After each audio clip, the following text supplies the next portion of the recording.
So here we have the Mini Countryman automatic on a 67 plate. I'm going to start off by showing you inside the boot, and then we'll hop in and run through some controls on the inside. As we approach the back of the car, you can see we have reversing sensors, plenty of boot space as well, along with the 3 individually folding rear seats, and then you can further increase that space by lifting and, if you wish to, removing this tray section.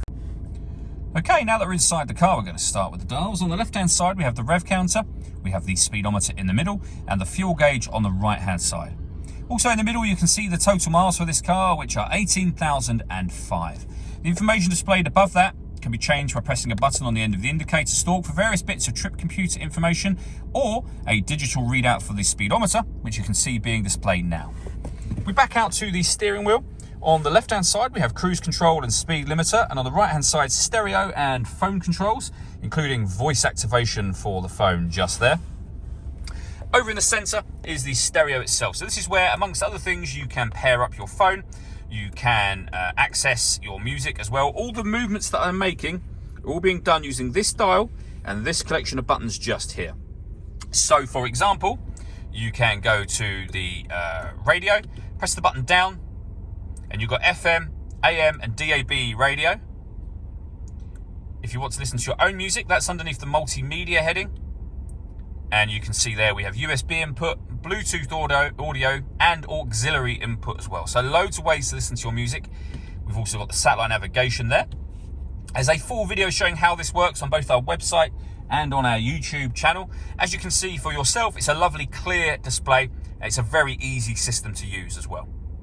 Working our way down, we have dual zone climate control. So you can adjust the passenger and driver temperatures. You can increase and decrease the fan speed. You can determine where you'd like the air to be diverted once it enters the car. This button turns your air conditioning on and off again. Or hit auto. The car will now maintain the temperatures you've asked for by taking full control of the fan speed.